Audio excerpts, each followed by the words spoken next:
Welcome to Parents Making an Investment. I am Janelle Stewart and hope that you're having a wonderful day. Today I wanted to talk about second childhood. I terminalize it this way because ever since, even before I was a parent, I heard this phrase about second childhood and how sometimes children go through this second childhood. And to my thought and understanding, I really didn't know what second childhood meant or what it is. And it's pretty much what I've observed and what I was shared with from older moms and more seasoned moms was pretty much, it was a stage and a phase, let me say phase rather, that your children will repeat. So even though they were 0 to 6 and they went through the phase of bottling the baby talk and wanting to be held, wanting to be comfort, and that's pretty much like the helplessness stage that a child go through at that point. And it's because they actually need those areas of their life to be filled, bottled and comforted and stuff like that. But the second childhood stage happens almost in the same format, the same way, sometimes the same symptoms, but your child is not at the helplessness stage anymore. Your child is older and they can do a lot of things, but you see them mimicking some of the behaviors that they display in those earlier years. So the bottling, the needing to be held, the baby talk, wanting to be cradled. And so you see this happen again after this stage has already passed in a child's life. I was talking to a girlfriend of mine, and she was wondering if this is connected and can be arrested emotional development. Now, I'm not familiar with arrested development, but what it's saying is, as far as arrested development, because I was reading up on it, arrested development is a trigger. It's triggered by pretty much something else that has happened in a child's life.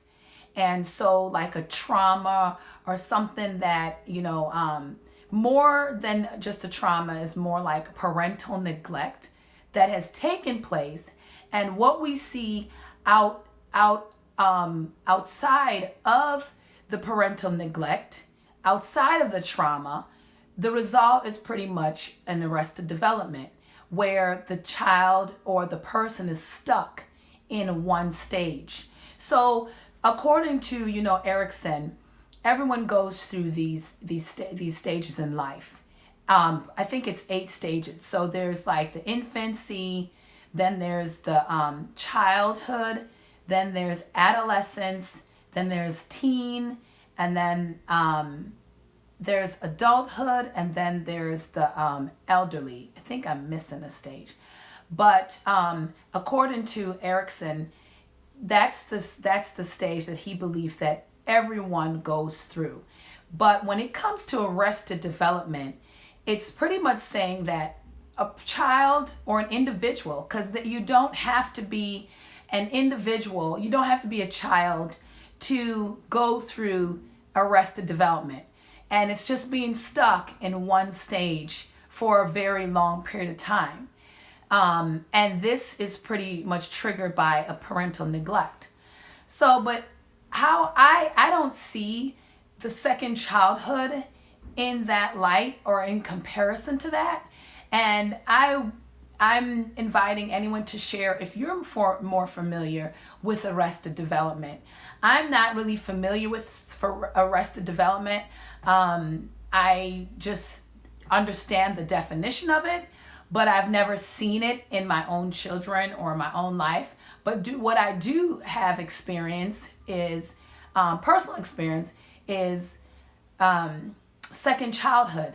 And I've seen I've heard and I've experienced, other people go through it. I've heard other parents talk about it. And then I've also experienced my child going through it. And second childhood is like it happens after that childhood stage. They've already gone past the 0 to 6. And now you see them displaying interest, like wanting a bottle all over again after they've been through 0 to 6. And it's more for like emotional purposes. It's more for comforting purposes.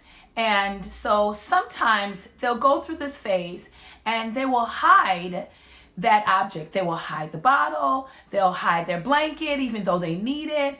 And so you'll see them holding on to it, but they don't, walk around openly, like unconsciously not aware. And then you also see sometimes where even after 6 years, they start doing the baby talk thing all over again. So they start using words that are like, that they used to use when they were babies. And so therefore you see that coming up again, wanting to be held even after the age of 6, wanting you to pick them up and hold them. And I'm not saying anything is wrong with the second childhood phase. So that's not where I'm getting at with this. I'm just pinpointing that our children go through these things. Some kids go through these things. And the end of what I'm saying is pretty much sometimes as parents, if we're not sensitive and we're not aware that our child might be going through the second childhood phase, we might discredit, we might close it off, that phase that they're going through, shut it down by what we say. And so therefore, they feel like, they feel like they're being wrong, they're being punished for this phase that they themselves might not even understand that they're going through. And so what should we do as parents?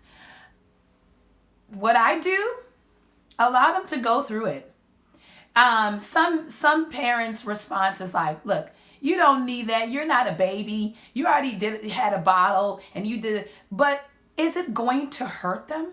I mean, if they're doing it in the home, if they're doing it, in the privacy of their room, or they need this, they want to be held and they ask you to hold them, or they ask for you to sit on your lap, and it's in your home that you see most of these signs. In a sense of what I'm about to ask you, what will it hurt? Will it hurt for you just to allow your child to go through that phase? And I allowed my child to go through that phase, to be honest with you. And I don't think that it hurt my child to do this. I really don't think so. But because I know what my child went through, I allowed my child to go through this phase. Because I think sometimes too, second childhood could be connected with something that, like a trauma. And sometimes when we think about trauma, we think it has to be like they got hit in the head, they got hurt and it was undetected and now it's coming back up. No, trauma could be an event that took place in your child's life that, we didn't recognize. We didn't think that, even consider it as a big of a deal, but it was a big deal for our child.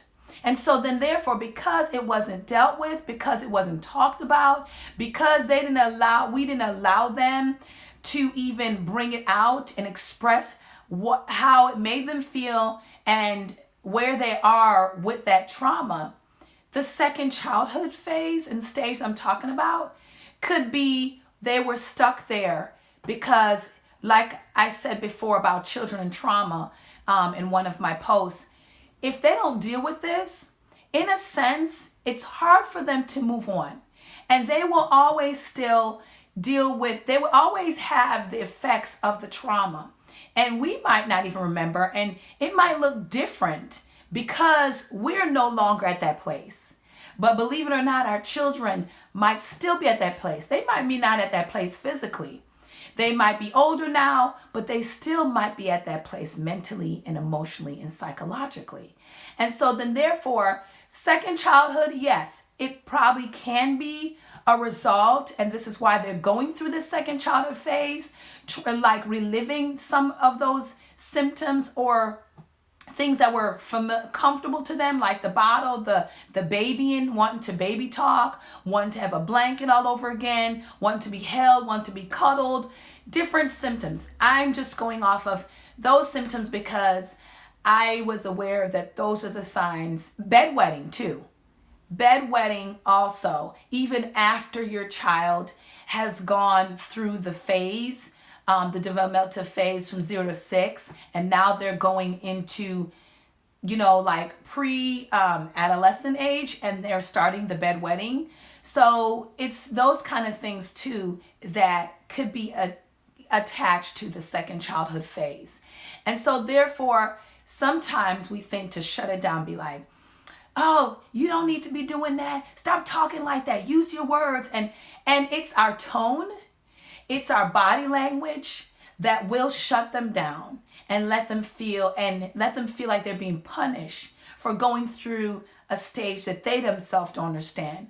So what I implore you to do as parents, I've been looking this up and I've been putting in what is second childhood phase stage and cannot really pinpoint what it is as far as looking it up on a computer.